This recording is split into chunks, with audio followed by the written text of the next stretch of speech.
Buenas tardes, estimados estudiantes de la 401 y la 402. Hoy voy a desarrollar para ustedes con mucho cariño y un poquito retrasada eh, la unidad número 2. La verdad es que es una unidad bastante sencilla y que espero que usted maneje, o sea, que usted se relaje para ver esta clase, porque realmente es una unidad muy sencilla, es una suerte de glosario. Vamos a estar haciendo como un glosario de algunos términos, quién se llama quién, a quién entenderemos por tal concepto, y sobre esa base es que haremos unos ejercicios para identificar personas. ¿Por qué? Porque es importante un tema como este del día de hoy que se llama los sujetos en el derecho del trabajo. Porque toda ley tiene unos sujetos a los que ella está dirigida. En este caso, los sujetos que vamos a estudiar hoy son los sujetos a los que está dirigida la ley laboral. Cada uno de esos sujetos en algunas de las instituciones que vamos a manejar a lo largo del semestre, a cada uno de esos sujetos, por alguna circunstancia o por alguna exclusión o alguna inclusión o algún trato especial, la ley los menciona y dice no incluye a trabajadores de dirección, se excluyen trabajadores de vigilancia, esto aplica a trabajadores dependientes y no dependientes, es decir, cada una de las instituciones del derecho del trabajo que ya regula materias específicas va a decir a quiénes agrupa y a quiénes no. Entonces es importante que nosotros manejemos quiénes son esos sujetos. ¿Sí?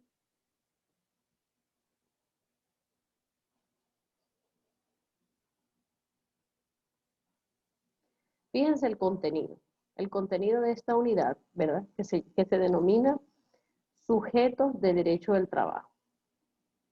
El hablar de trabajador, que es un término que nosotros digamos que conocemos normalmente, la definición, los empleados de dirección, antes, en la antigua ley, esa que ustedes no conocieron y que están entrando con esta, se llamaban trabajadores de confianza. Pero como la confianza es un término subjetivo, ¿verdad? Porque a lo mejor lo que yo considero confianza no es lo que usted considera confianza, entonces el legislador optó por cambiarle la denominación. Entonces tenemos trabajadores de dirección, trabajadores de inspección o de vigilancia, trabajador no dependiente, dependiente, obrero, quién es el empleador o patrono, la empresa, los grupos de empresas, la tercerización, que es una figura que ustedes no conocen, intermediarios y contratistas. Sobre cada uno de estos elementos yo les voy a poner situaciones y ustedes me van a decir, profesora, allí estaríamos hablando de un trabajador de dirección. ¿Por qué? No podemos afirmar nada de lo que vamos a afirmar en nuestros casos, será porque a mí me parece, porque yo creo, porque sí. No, bueno, basado en el artículo tal que menciona las características tales, entonces yo creo que él configura como este sujeto. ¿Sí? La grabación o la clase de hoy la estructuré en dos partes. Una primera parte, que es un paseo por todas estas categorías que incluye el objeto, el objetivo de nuestro tema, y un segundo recorrido es porque yo los ubico en la ley, incluso esto se lo voy a subir al finalizar esta grabación a los módulos para que ya esté disponible para ustedes, así que tengan paz, todo esto va a estar disponible para ustedes. Les quise hacer un paseo de dónde está esto en la ley, porque algunos de ustedes me han escrito al privado y me han dicho, profe, ¿qué libro? Yo les había dicho que el doctor Alfonso Guzmán, de hecho uno de sus compañeros, no sé si es de la 401 o de la 402, él muy gentilmente escaneó todo el libro de Alfonso Guzmán. Yo estoy tratando yo solo pasé el, la dirección, se lo pasé a la gente de desarrollo técnico de la universidad, a ver si no es un plagio el hecho de que yo les copie ese libro, ¿ves? Porque hay unas normas que la universidad debe manejar, y bueno, yo no sé si yo tengo permitido distribuir un libro en la plataforma de la UCA, entonces pasé la consulta, si ellos me permitieran pasar ese libro, ¿verdad?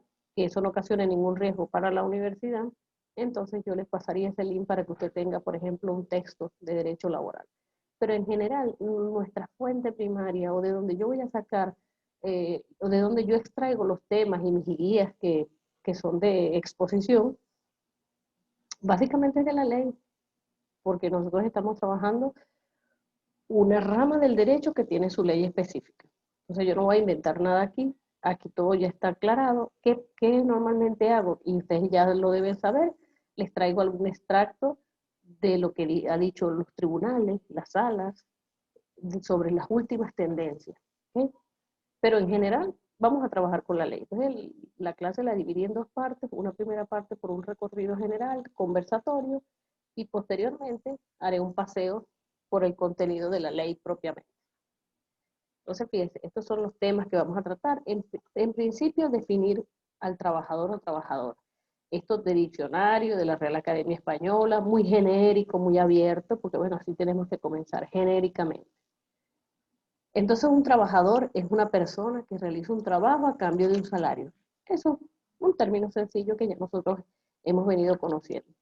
También es un adjetivo que se utiliza para identificar a una persona que trabaja mucho, con dedicación, y dice, oye, ese es un tremendo, ese hombre es trabajador, esa mujer es trabajadora, o sea, cuando lo decimos como un adjetivo, o sea, esa persona normalmente se dedica, tiene empeño en realizar su trabajo. ¿Okay? Entonces, pero a nosotros nos interesa a esa persona que realiza un trabajo a cambio de un salario.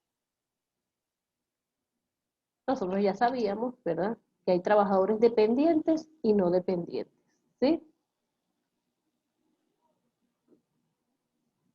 El artículo 35 de nuestra ley nos manifiesta claramente cómo vamos a, o sea, qué connotación le vamos a dar cuando utilicemos la frase trabajadores dependientes. Fíjense, se entiende por trabajador dependiente toda persona natural, es decir, que las personas jurídicas no pueden ser trabajadores, que preste servicios personales en el proceso social del trabajo bajo dependencia de otra persona natural o jurídica, o sea que el patrono sí puede ser una persona natural o jurídica, más el trabajador o el trabajador dependiente solo es una persona natural, ojo con eso. La prestación de su servicio debe ser remunerada.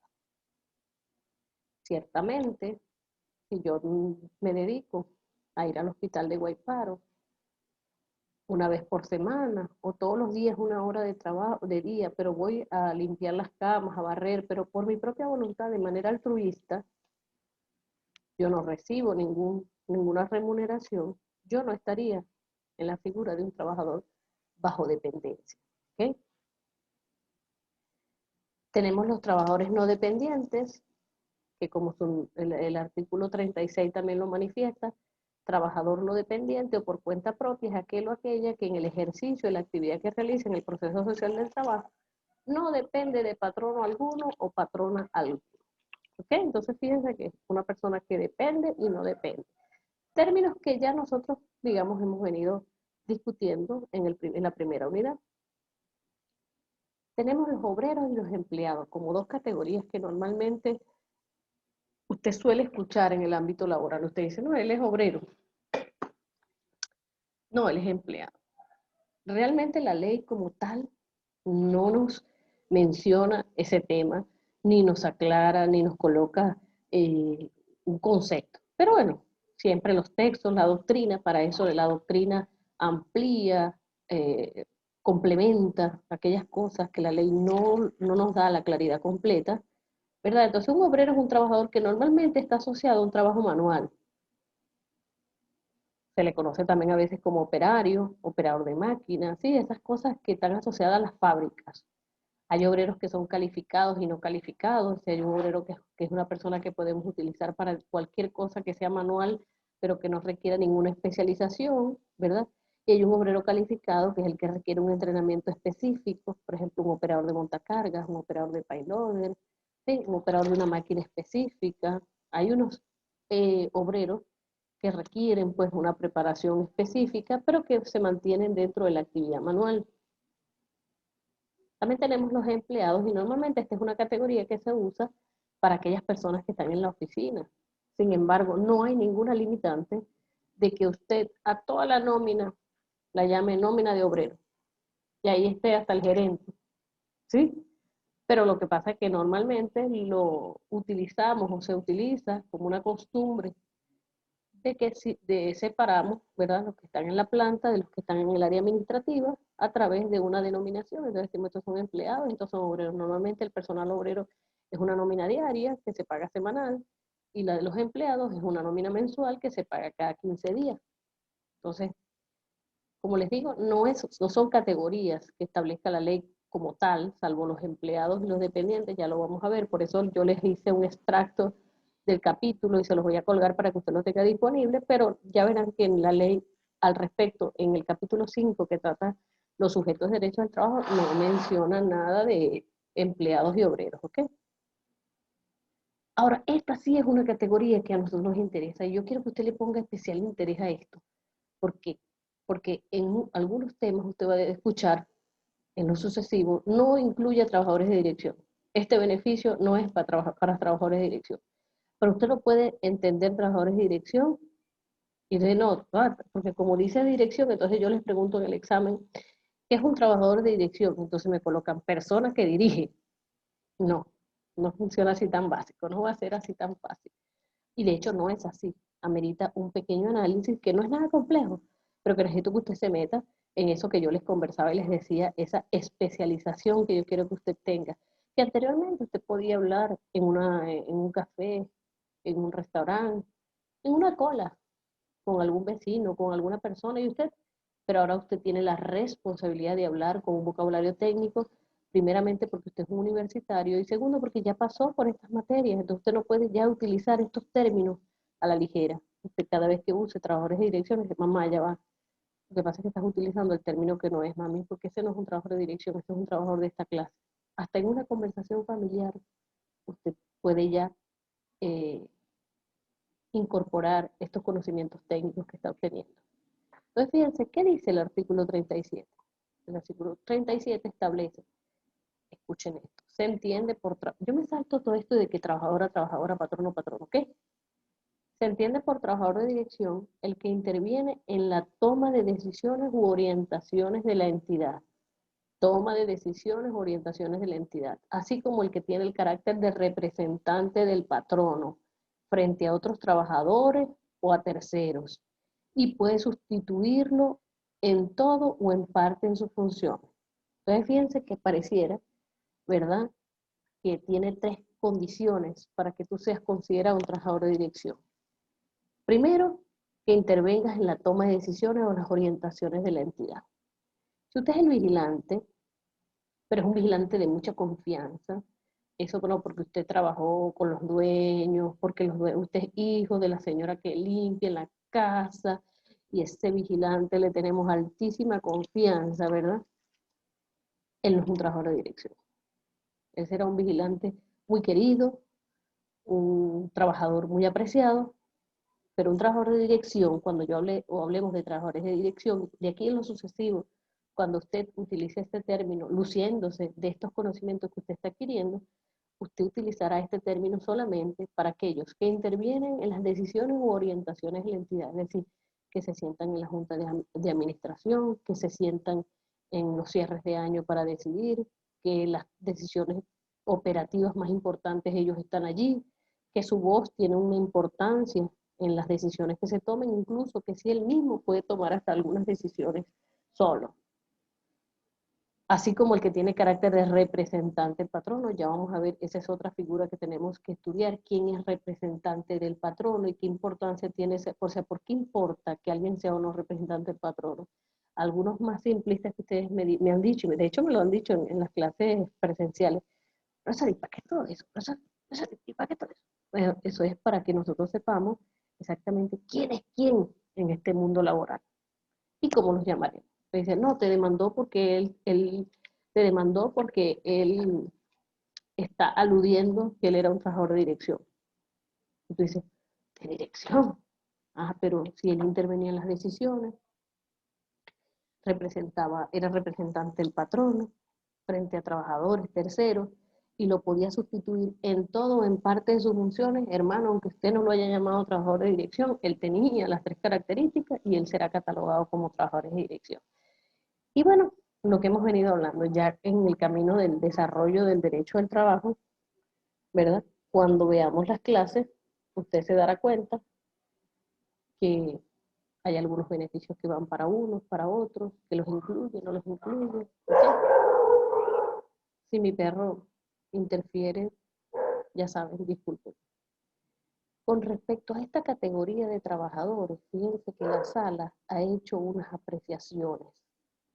La sala ha dicho con respecto a la categorización de empleado de dirección, es decir, que la sala ha entendido que este es un término que es bueno aclarar, que es bueno mantener claro para todos, ¿ok?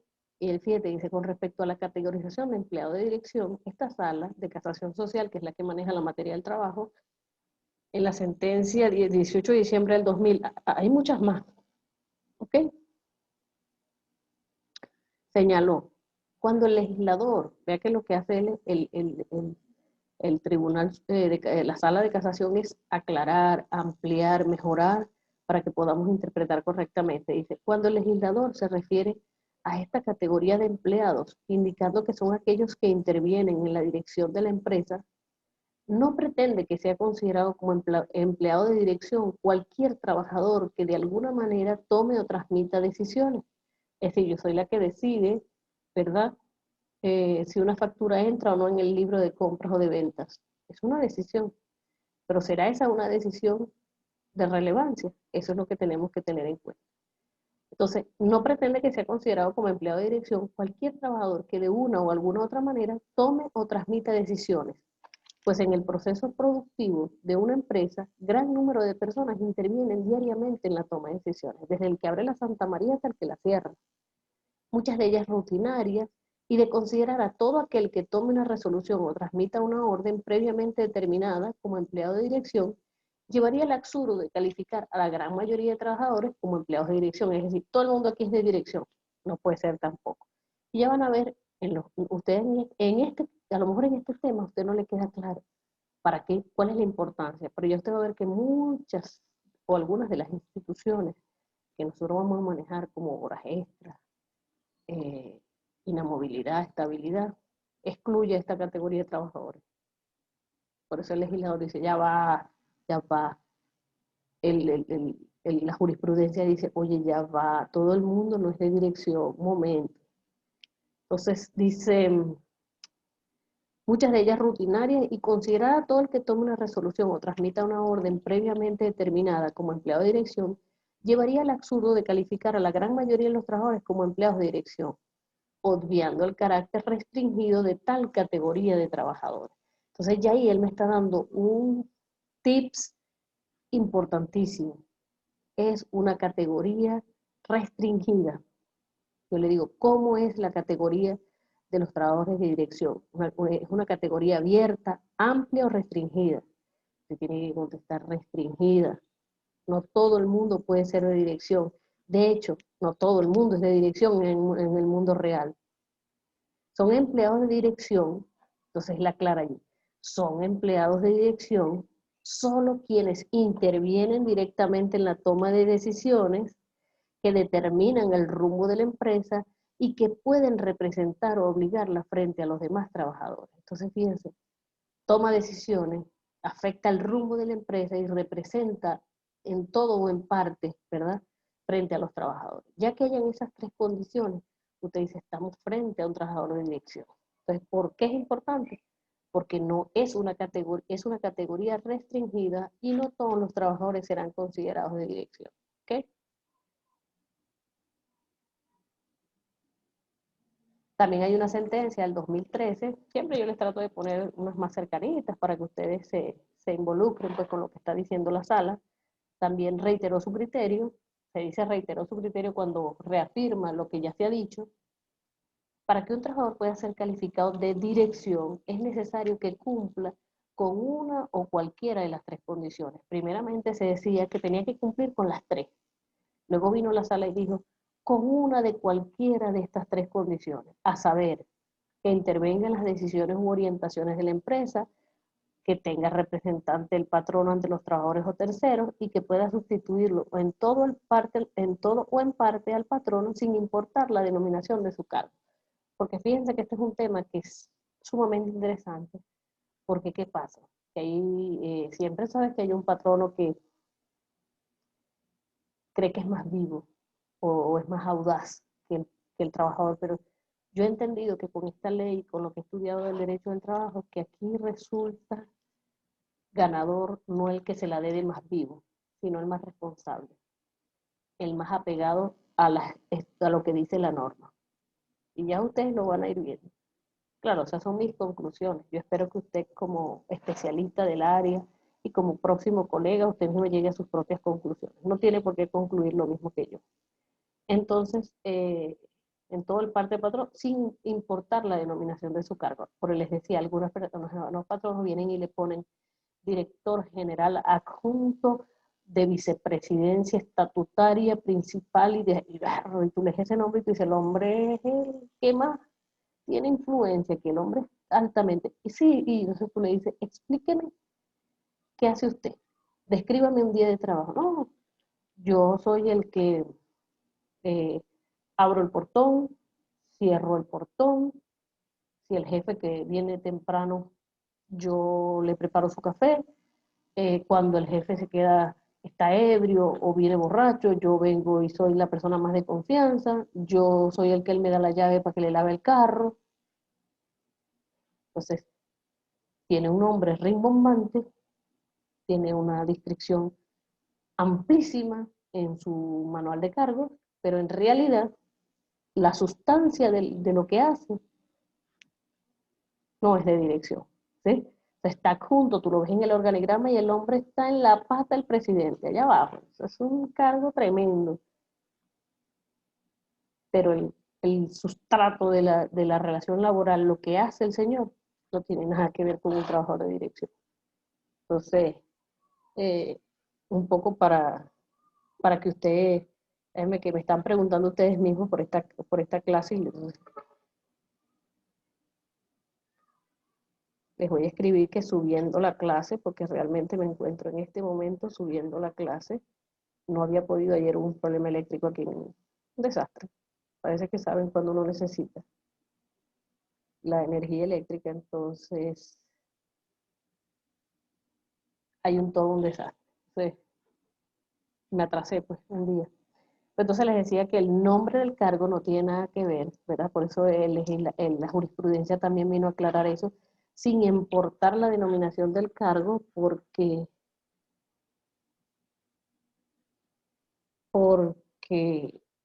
el nombre que yo le ponga no tiene nada que ver con el sentido, y eso pues nos lleva a compartir un poco sobre ese principio de primacía de realidad sobre los hechos. ¿Se recuerdan? ¿Por qué? Porque es posible que a los efectos de los papeles, la descripción de cargos, el recibo de pago, en todo eso yo aparezca con un nombre extraordinario y soy, bueno, pues casi que al lado, adjunto al presidente. Pero cuando hacen una investigación más profunda del contenido de mi labor, ahí simplemente no hay un trabajador de dirección. Y se cae tanto porque la norma y la jurisprudencia lo han aclarado, como nosotros también haciendo mención de los principios de derecho del trabajo. Imagínense qué bonita queda esa demanda cuando usted pide que el juez no tenga en cuenta ninguna de la documentación que el patrón está argumentando en virtud de lo que dice la ley, lo que ha dicho la sala en jurisprudencia y además en estricto apego con los principios que rigen la materia laboral, primeramente el principio de primacía de realidad sobre los hechos. ¿Ok? Tenemos otra categoría que es importantísima también para nosotros. Usted dirá, pero bárbaro, ¿y por qué será esa categoría que son los trabajadores de inspección o vigilancia?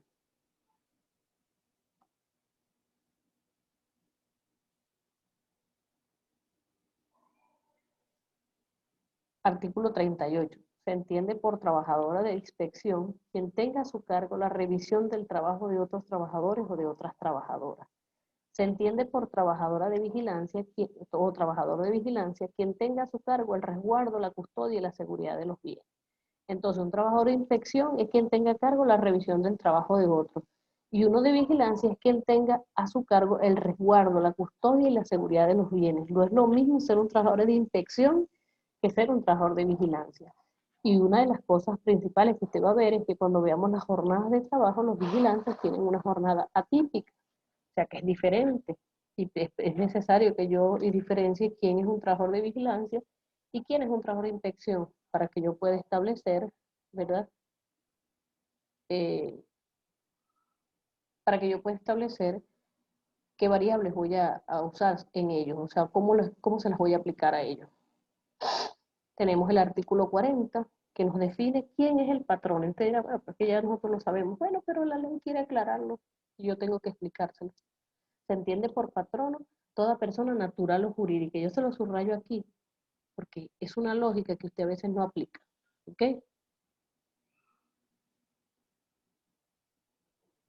Toda persona natural o jurídica puede ser patrono, que tenga bajo dependencia a uno o más trabajadores en virtud de una relación laboral en el proceso social del trabajo. Entonces, una persona natural o jurídica puede ser yo a nombre de Yamile Rodríguez o puede ser eh, Alimentos Polar. Otra categoría está expresada en el artículo 41, que es el representante del patrono. ¿Se recuerdan que veíamos allá el trabajador de dirección? Decía que los representen todo en parte. Vamos a ver qué pasa. Entonces, ¿por qué quieren que yo diferencie a un trabajador de dirección de un patrón? Representante del patrono. A los efectos de esta ley se considera representante del patrono toda persona natural que en nombre y por cuenta de éste ejerza funciones jerárquicas de dirección o administración o que los represente ante terceros o terceras. Entonces, indudablemente, una persona que está catalogada como trabajador de dirección también de alguna manera funge como representante del patrón, ¿verdad? Porque por cuenta de este ejerce funciones de dirección o administración que los represente, o sea, que representa ante terceros, ¿ok?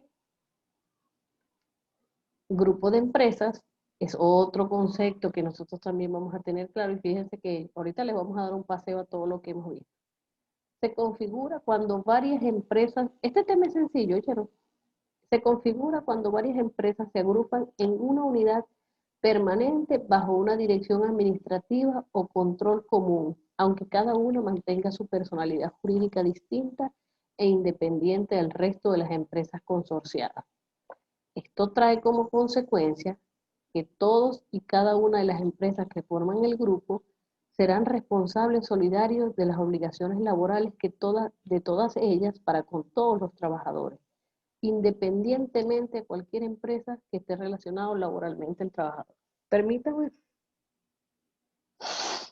que yo les cuente una historia, porque es que si usted empieza a estudiar grupo de empresas, usted dice, más o menos, ¿por qué la profesora estará dando este tema? ¿O por qué? Ajá, ¿y qué es esto? Resulta, chicos, que antes de que saliera esta ley, que nosotros tenemos vigente hoy, muchos beneficios que significaban costos para las empresas estaban definidos o categorizados o empezaban a funcionar con un número determinado de trabajadores. Decía, para empresas que tengan más de 10 trabajadores, 20 trabajadores, 30 trabajadores. De hecho, esta ley de estatique socialista que hoy conocemos, ¿verdad? Comenzó como un bono de alimentación que agrupaba a empresas con menos de 20 trabajadores, o con más de 20 trabajadores, perdón. Entonces, ¿qué hacían los patrones? Dividían su misma empresa y me contrataban y le decían a usted, constitúyeme 5 empresas. Y tenían 25 trabajadores, le ponían 5, todas ellas los mismos. Eran la misma empresa, pero la fraccionaban en diferentes y habrían 5 nóminas. Claro, cuando las prestaciones y la carga laboral significaba o tenía un impacto más grande en los estados financieros. ¿Ves? Entonces, ¿qué hacía el patrono? Dividía la empresa en 5 y el beneficio que le tocaba a una empresa que tuviera más de 25 trabajadores, él no lo pagaba porque él decía, no, que tú estás en la nómina de la empresa y ahí tenemos 5 trabajadores en la nómina, no te toca. Y con eso, él evadía de alguna manera sus responsabilidades laborales. Igual que solía pasar, que entonces, si te tocaba que te despidieran de una de esas empresas y esa empresa estaba quebrada, te decían, oye, vale, chao, gracias por todo, pero no te vamos a pagar nada porque aquí estamos quebrados. O a pesar de que las otras 4 empresas estuvieran en un pujante desarrollo económico, él se apegaba a que la número donde estabas tú estaba quebrada y que no, ahí no te tocaba nada. Entonces, sobre esa base trabajó el legislador en esta ley y entonces creó o habló de esta figura de grupo de empresas. Entonces, fíjense que dada esta explicación, yo les vuelvo a leer y dice, se configura cuando un grupo de empresas, la categoría como grupo de empresas no estaba establecida, sino que habían empresas, pero la ley establece. Ahora vamos a llamar a grupos de empresas y se configura cuando varias empresas se agrupan en una unidad permanente bajo una dirección administrativa o control común, aunque cada una mantenga su personalidad jurídica distinta e independiente del resto de las empresas consorciadas. Entonces, ¿qué hacíamos? Que en el edificio administrativo funcionaban todas, con la misma presidente, con la misma unidad. Incluso yo llegué a trabajar en una empresa que yo tenía un juego de fichas que eran era una empresa bastante grande, un juego de 10, 12 fichas cargaba yo en el pecho. ¿Por qué? Porque dependiendo de donde yo me parara, yo pertenecía a esa y a esta y a la otra, y era el director de recursos humanos de todas esas empresas. Porque me ponían uno, o sea, uno con un logo en cada una para que cuando yo llegara yo también soy de esta y también pertenezco a esta otra. Entonces, esto trae como consecuencia que todos y cada una de las empresas que forman el grupo, entonces apareció esta variable que habla de la solidaridad. ¿Qué pasa cuando yo le digo, muchachos, yo quiero que ustedes sean solidarios conmigo en relación con una deuda que yo tengo de $1000? O sea, yo les estoy pidiendo que entre todos paguemos esa deuda, ¿verdad? Me dice, mira, oye, vale, ustedes son malos, no fueron solidarios con su amigo que le murió su mamá y no tenía ni con qué pagar el funeral. Entonces, ¿qué hace? ¿Cómo analizamos esa solidaridad en términos comunitarios, fuera del derecho? Vemos como esa cualidad o esa condición de nosotros contribuir juntos a resolver una situación o un problema de una sola persona entre varios, ¿verdad? Esta solidaridad viene siendo más o menos lo mismo, pero es una solidaridad impuesta por el derecho, que le dice al patrono, usted y usted y usted que pertenecen a ese grupo de empresas serán solidarias unas con otras respecto a las obligaciones laborales. O sea, que usted no puede irse bajo la condición de que no tengo dinero, de que esté en una mala condición, cuando el resto de las compañías sí tienen, porque entonces el trabajador tendría en su mano la posibilidad de demandar a la empresa primeramente para la que él trabaja, pero de una vez ahí en plaza y demanda, ¿verdad? En solidaridad con la empresa tal, tal, tal, tal, tal, por configurarse aquí un grupo de empresas. ¿Me explico? Entonces, para la aplicación de esta solidaridad, en el cumplimiento de las obligaciones laborales, es decir, no siempre hay solidaridad, ¿ok? Y yo les traía una sentencia que me hizo reflexionar mucho, y aquí creo que se las copié más adelante, y ya le menciono sobre que tiene, o sea, amplía un poco sobre este tema de la solidaridad, que es para mí muy interesante. Bueno, es que esto me gusta mucho. Para la aplicación de esta solidaridad en el cumplimiento de las obligaciones laborales, eh, el reglamento establece unas presunciones para determinar cuándo existe un grupo de empresas. En el derecho aparecen las presunciones como una forma de entender o interpretar cuando se estén dando situaciones determinadas. Fíjense que yo le echaba broma un semestre, me recuerdo a un muchacho allí, muy famoso él, pero muy agradable también. Yo le decía, ¿qué pasa si nosotros te vemos con una muchacha? Y le echaba broma con otra muchacha de la clase? Yo decía, ¿qué pasa si nosotros siempre te vemos con ella, entras a la universidad con ella, en el carro siempre andas con ella? Y de casualidad fuimos a Margarita y veníamos saliendo de un hotel y ustedes dos también venían saliendo. ¿Qué podemos presumir nosotros? Toditos se empezaban a reír y bromeaban y yo les decía, ¿qué presumimos nosotros que tienes tú con esa muchacha? ¿Una buena amistad? ¿Una novia? Entonces uno dice, no, yo creo que ellos son novios, porque ellos siempre andan juntos. Entonces, la presunción es porque como ciertos indicios nos llevan a concluir ciertas cosas, pero resulta que lo que nosotros no sabíamos es que esa muchacha con quien yo siempre lo veo, que él no me la ha presentado, que yo no la conozco, es su hermana. Y una presunción, ¿verdad? Que yo determino como real y digo, cuando andabas con la novia tuya, hasta que yo me acerque y salvo por lo contrario, que él me diga, profesora, ¿cómo estás? Conozca aquí a mi hermana.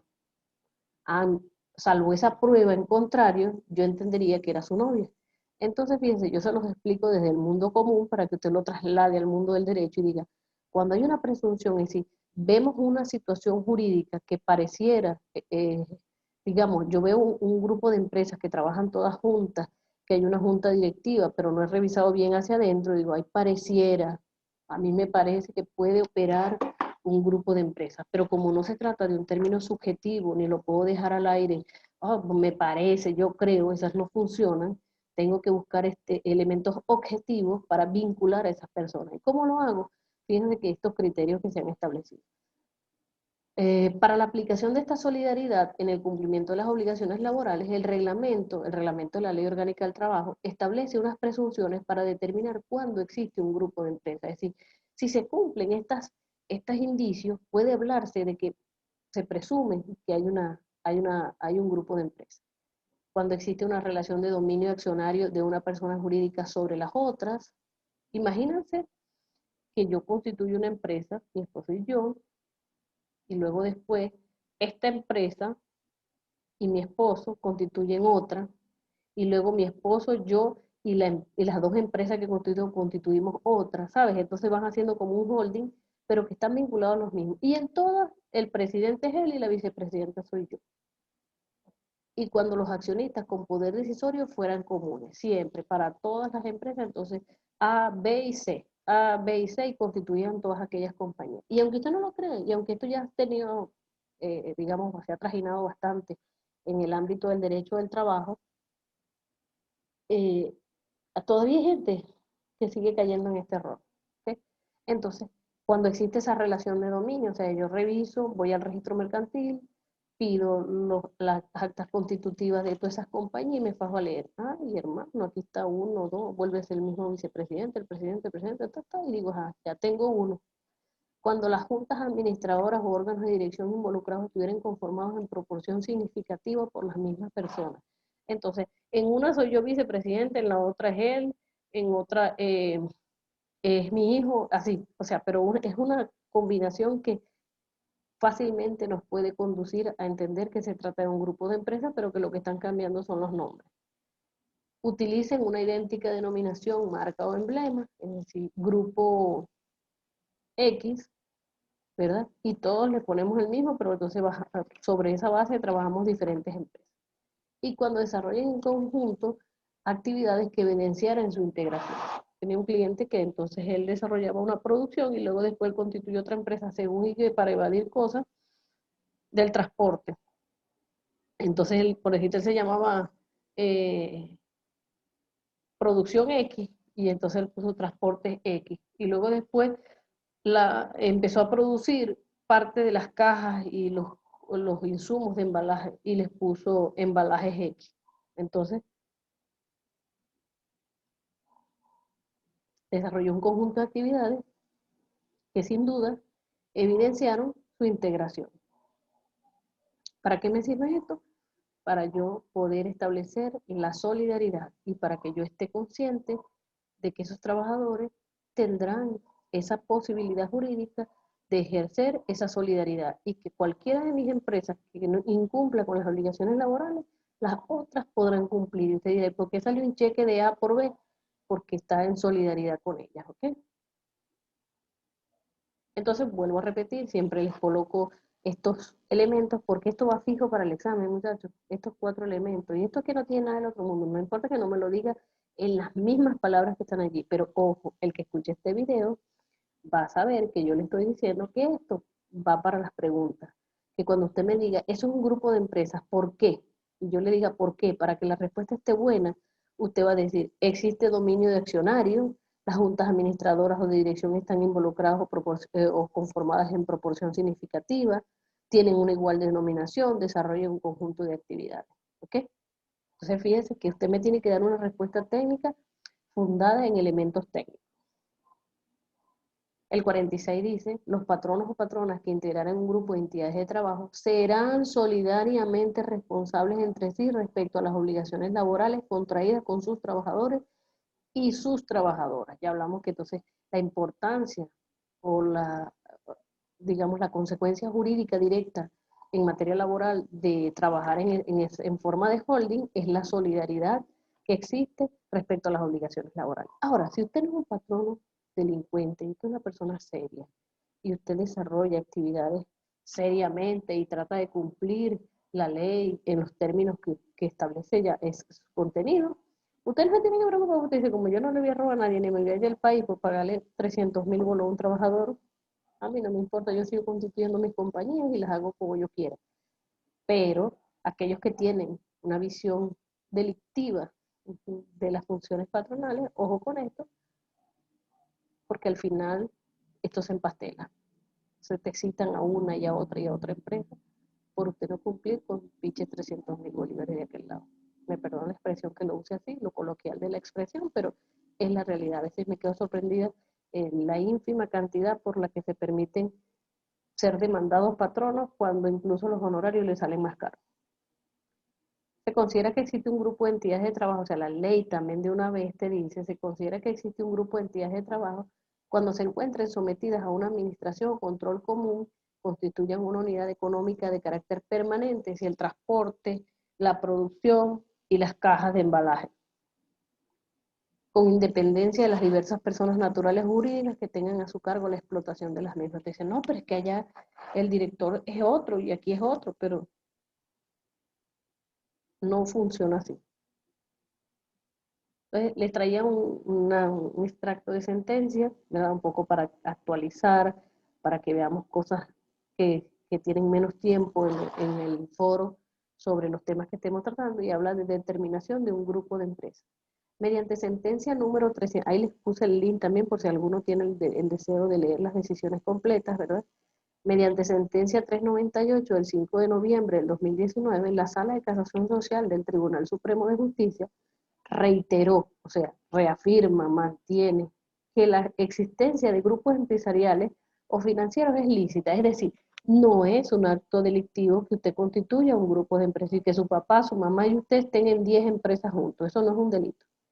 Pero ante la utilización por parte del controlante de las diversas personas jurídicas, sociedades vinculadas, para diluir en ellas su responsabilidad o la del grupo en sus relaciones con las terceras personas, han surgido normas en diferentes leyes que persiguen la desestimación o allanamiento de la personalidad jurídica que dichas sociedades vinculadas, permitiendo al acreedor de una de dichas sociedades accionar contra la otra que carecía objetivamente de relación jurídica para que cumpla, sin que ésta pueda oponerle su falta de cualidad o de interés. Y ahí continúa.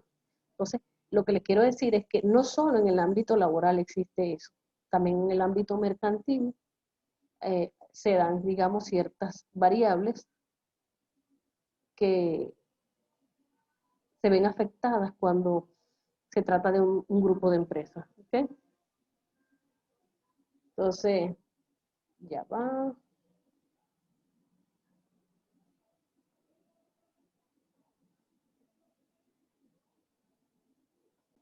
Bueno, entonces continuando con el tema, ¿verdad?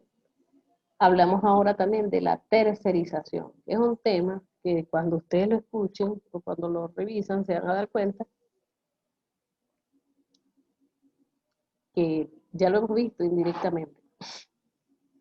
Fíjense lo que dice el artículo, dice, a los efectos de esta ley se entiende por tercerización la simulación o fraude cometido por el patrono o patrona. Esto fue tema de discusión tremendo porque bueno, de una vez se estaba presumiendo que el patrono podía ser fraudulento, con el propósito de desvirtuar, desconocer o obstaculizar la aplicación de la legislación laboral.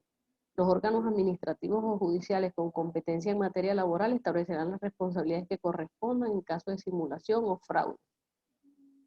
Entonces, fíjense que queda prohibida la tercerización. La tercerización es una figura que intenta prohibir algunos comportamientos que son fraudulentos de los patronos. Entonces, fíjense, ¿qué dice? La contratación no se permite, que la tercerización está prohibida, la simulación o fraude hecha por el patrón está prohibida.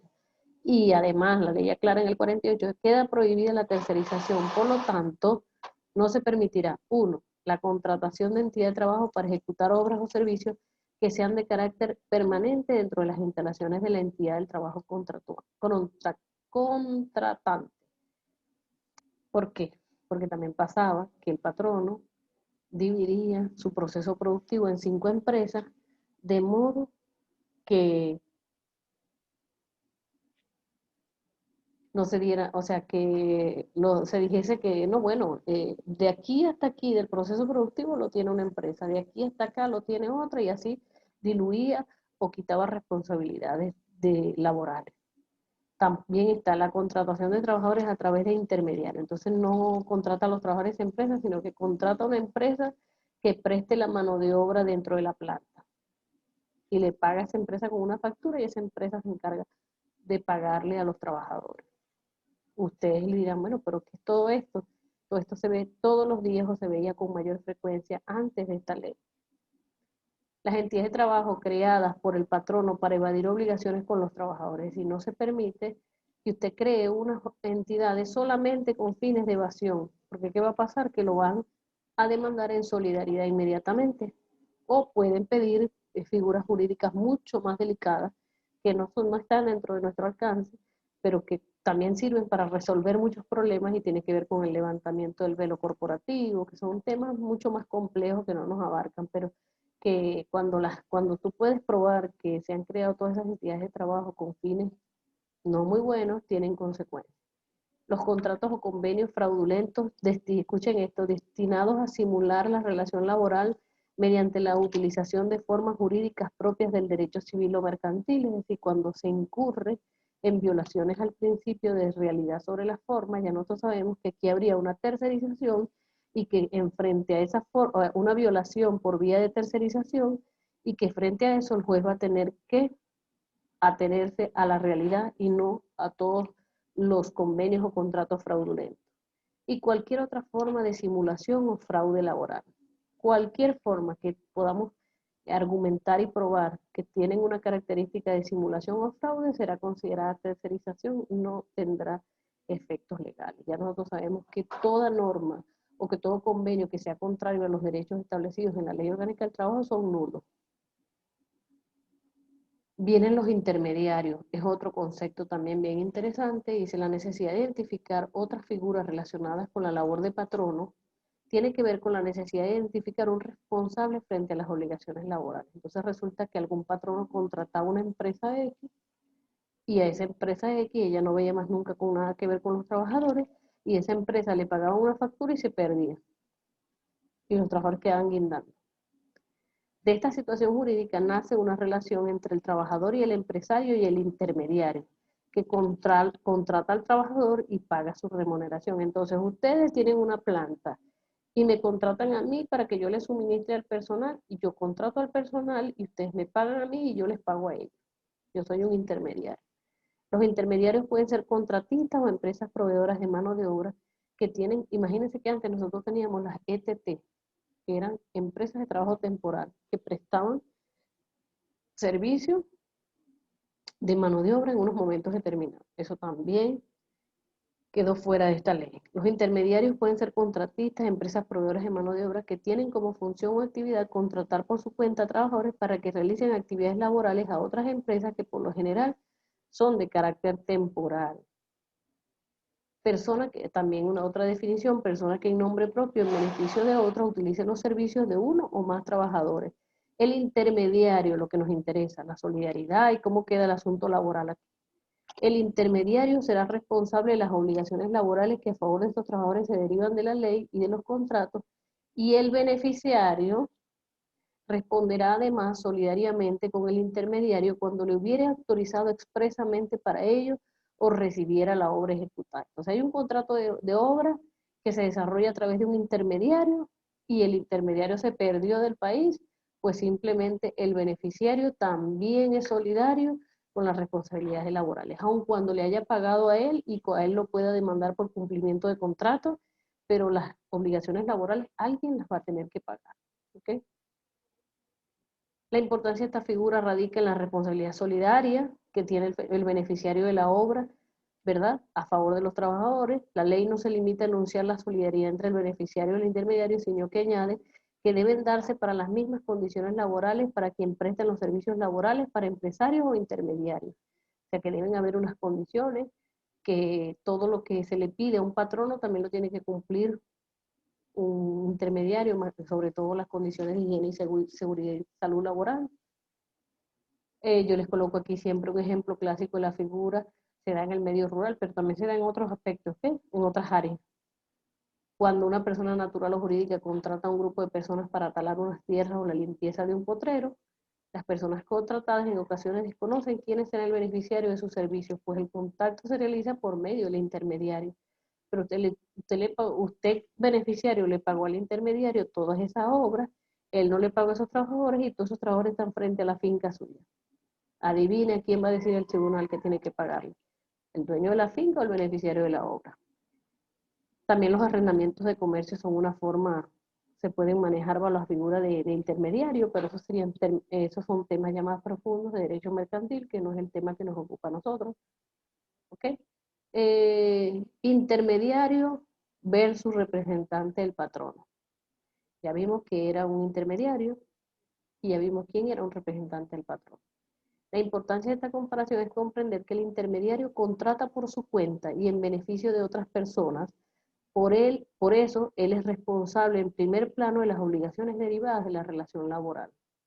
En cuanto al representante del patrono, contrata en nombre y en beneficio de la empresa o patrono y sus obligaciones respecto a los trabajadores son limitadas, pues solo se trata de la ejecución de un mandato. Es decir, él está allí para contratar las personas, pero si usted va a demandar, no va a demandar al representante del patrono, usted demanda al patrono.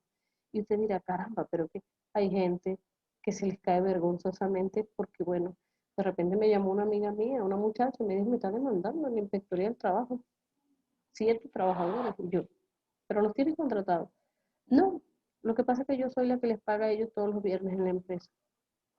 Y como ellos son los que la ven a ella, buscaron el nombre y la cédula y la demandaron a ella. Pero ella era una simple representante del patrono. ¿Ok? Y eso, o sea, ahí se cae, pues, porque ella dice que no tiene cualidad de patrono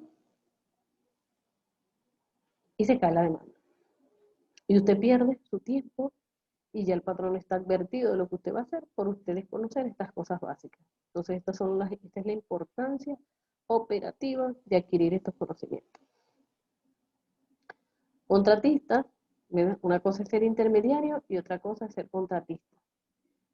El contratista no se considera un intermediario, o sea, no significa que la empresa no va a poder contratar a nadie para que haga un trabajo específico que es necesario para la compañía, porque dice, no, yo voy a tener una solidaridad, ¿qué va, papá? El contratista no se considera intermediario y en consecuencia no comprometerá la responsabilidad laboral del beneficiario de la obra. El contratista, es decir, la persona natural o jurídica que mediante contrato se encarga de ejecutar obras o servicios con sus propios elementos, es decir, él tiene que, él es encargado exclusivamente para montar todo lo que son las vallas y los anuncios y las señales dentro de la planta, ¿ok? Y él contrata a su gente, todo lo que está allí, y es un contrato distinto a lo que es la intermediación, ¿ok? No será aplicable esta disposición al contratista cuya actividad sea inherente o conexa. ¿Por qué? Porque también que el patrono quería desdibujar con actividades que son propias del objeto de la empresa, que son las actividades que llamamos inherentes o conexas. Entonces usted estaba encargado de la producción de velas y entonces usted le daba el almacén a una empresa. Pero es que eso es una actividad inherente. El almacenaje de las velas que se producen, ¿verdad?, está totalmente relacionado con la producción de esas velas. Entonces, no será aplicable esta disposición al contratista cuya actividad sea inherente o conexa, porque entonces él entra dentro de esa categoría otra vez allí de personas que afecta la responsabilidad del beneficiario de ese contrato. Las obras o servicios ejecutados por el contratista para empresas mineras e hidrocarburos se presumirán O sea, ya de una vez, cuando sea una empresa minera o de hidrocarburos, se presumen todos los contratos inherentes o conexos con la actividad. Pero esa presunción es una presunción salvo por el contrario. O sea, que yo puedo probar que no hay tal inherencia, no hay tal conexidad, pues solamente me contrataron porque se taparon unas cañerías por un desborde que hubo en la zona donde está la empresa y yo vine solamente una vez a destapar las cañerías y me están pagando una factura por eso. No puede haber solidaridad allí. Soy un contratista. Entonces son contratistas las personas naturales o jurídicas que mediante contrato se encargan de ejecutar obras o servicios con sus propios elementos y recursos y sus trabajadores bajo su dependencia. La contratista no se considera intermediaria o tercerizadora, es decir, no necesariamente todo contrato conlleva a una intermediación o una simulación o un fraude. También pueden haber contratistas que son válidos y se trata de aquellos que realizan con sus propias obras que no son inherentes y son conexas. Y entonces, ¿verdad? Les traigo un extracto de la sala que habla de esa inherencia y esa conexidad que usted puede leer, abundar. Recuérdense que yo los introduzco en el tema, les doy ejemplos, pero usted puede abundar en todo lo que quiera, incluso hacerme las preguntas que considere pertinentes. Y si está en mi conocimiento poder contestarle, pues se las diré. Si no, le diré, me raspate y déjame investigar, porque allí no sé, no manejo esa parte. No espero que usted maneje todo y tampoco se vaya usted a creer que yo le estoy diciendo que manejo todo. Hay cosas que de repente le aparecen a uno y yo normalmente le digo al cliente, cuando no manejo eso, siempre le echo broma a los muchachos, usted no le va a decir, yo no sé, no, usted le dice, permíteme investigar y nos reunimos para darte una opinión técnica propiamente. Entonces usted viene, investiga todo y averigua qué es lo que está pasando con el caso que el cliente le está dando. Y usted queda bien usted y el cliente queda satisfecho.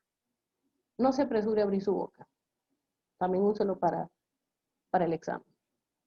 Mediante sentencia número 226 del 19 de marzo del 2018, la Sala de Casación Social del Tribunal Supremo de Justicia reiteró que en principio, escuchen esto, el contratista es el único responsable frente a los trabajadores por el contratado.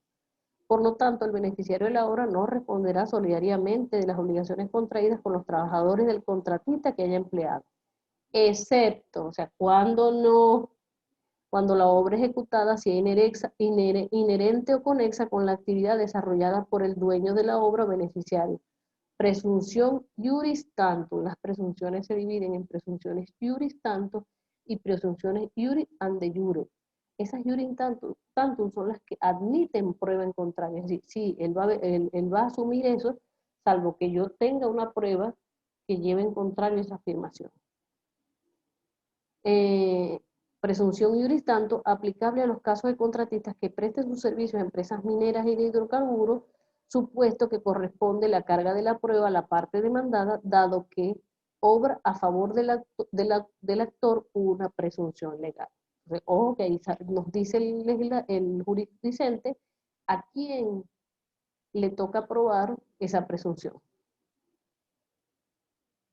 Y bueno, fíjense que esta ha sido una clase sumamente sencilla, que yo espero que usted digiera con bastante facilidad, y si no, yo estoy aquí para contestarle. Ustedes me han estado escribiendo y yo estoy viendo para el teléfono, pero bueno, la idea es que yo pudiera terminar esta grabación. Les decía que había tenido un inconveniente y que bueno, que aquí estoy actualizándome y poniéndome al día, porque bueno, justamente se ponen a hacer reparaciones en transformadores y tal cuando arranca el semestre.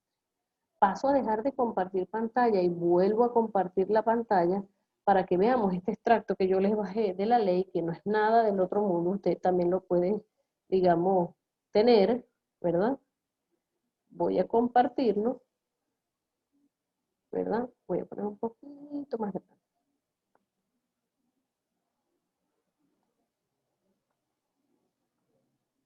Okay. Fíjense que yo acá les hice un extracto con fines eminentemente académicos del capítulo 5, que habla de las personas en el derecho del trabajo.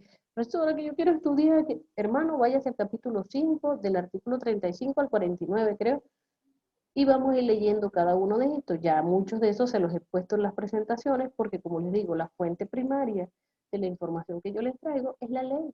¿Por qué? Porque es el marco normativo que rige los temas que nosotros vamos a discutir. Entonces, fíjense que aquí tenemos el artículo 35, que define quién es el trabajador dependiente, el artículo 36, el trabajador no dependiente, ¿verdad? El 37, el trabajador de dirección. Se entiende por trabajador de dirección el que interviene en la toma de decisiones o orientaciones de la entidad, ya lo vimos. Tiene el trabajador de vigilancia, ¿ok? Tiene primacía en la realidad en calificación de los cargos. Fíjense que este artículo es bien interesante. La calificación de un trabajador como de dirección o de inspección dependerá de la naturaleza real de las labores que ejecuta, independientemente de la denominación que haya sido convenida por las partes de la que unilateralmente hubiera establecido el patrono. Por lo general, cuando uno lo contrata, uno no le dicen, déjame ver, no, no me gusta ese nombre, cómo está definido el cargo, no. Eso normalmente el patrono lo tiene ahí en unos manuales y listo, porque normalmente hasta nos contratan a terceros para que hagamos esos manuales. O la que señalen los recibos de pago. A veces usted no sabe ni cómo, de qué lo contrataron y usted viene a ver el cargo cuando le pagan, si es que le dan el recibo. O en el contrato de trabajo. Nosotros vamos a ver los temas de recibo y contrato de trabajo y vamos a ver dónde está ese requerimiento de establecer esa información. En caso de controversia en la calificación de un cargo, corresponderá a la Inspectoría del Trabajo o a la jurisdicción laboral, según sea el caso, determinar la calificación que corresponde. Si después que se prende la controversia, pues ya le tocará a quien maneje la controversia definir qué cargo es, qué contenido tiene ese cargo. Hablamos del artículo 40, donde se define qué es un patrono. El 41 expresa lo que tiene que ver con el representante del patrono. A los efectos de esta ley se considera representante del patrono toda persona natural que en nombre propio ejerza funciones jerárquicas. Los directores, gerentes, administradores, jefes, relacionistas industriales, jefes de personal, capitanes o capitanas de buques o aeronaves, liquidadores, liquidadoras, depositarios, depositarias, demás personas que ejerzan funciones de dirección o de administración, se considerarán representantes del patrono o de la patrona, aunque no tengan poder de representación, es decir, aunque no haya un documento poder que les otorgue, pero tienen todas esas funciones, se considerarán trabajadores de dirección y obligarán a su representado o representada para todos los fines derivados de la relación de trabajo. Sobre todo, esto lo expresa la ley, yo quiero que usted sepa en este contenido que va a leer, porque hay una institución procesal en materia de derecho que es muy importante, que es la citación, y en materia laboral la llamamos la notificación. Entonces, muchas veces pasaba que iban a notificar al patrono y él dice, recibe tú, como tú no estás en los estatutos de la compañía, al final yo digo que yo no fui citada debidamente porque recibió uno que no está en los estatutos, o sea, que no está en los documentos y ni tiene poder. Así que chévere.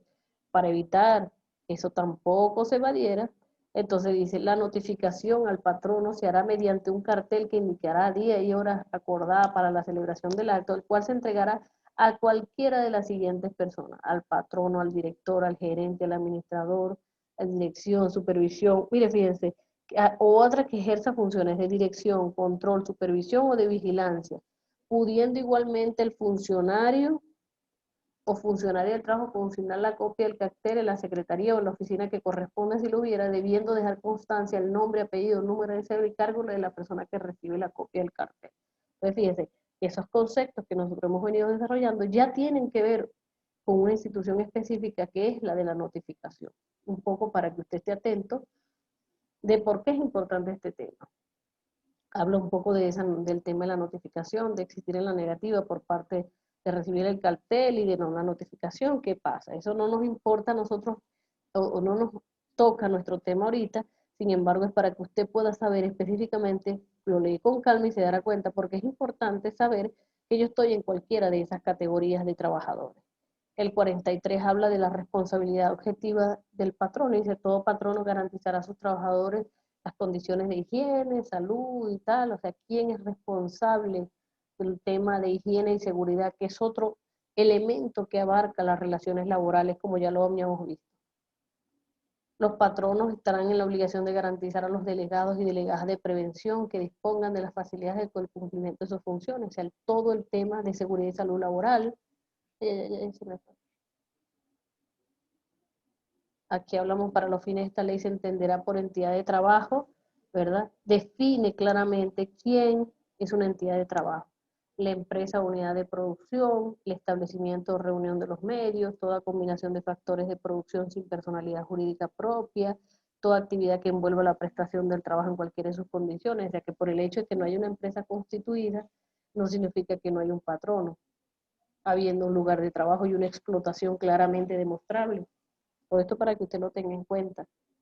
Eh, Son temas que no los desarrolla el programa, pero que el capítulo que habla sobre los sujetos de derecho al trabajo sí lo incluye. Entonces, frente a esta discrepancia que tiene nuestro programa de la Universidad Católica, frente al contenido de la ley, yo quise atraérmelos los dos para que pudiéramos, digamos, hacer un match sobre las cositas que están por allí que pudieran haber quedado por tenemos el 46 que establece los patronos, ¿verdad? Grupos de entidades. Los patronos que integren un grupo de entidades de trabajo serán solidariamente responsables respecto a las obligaciones laborales contraídas por los trabajadores y las trabajadoras. Ya vimos el tema de la solidaridad y se presumirá, salvo prueba en contrario, es decir, una presunción juris tantum, ¿verdad?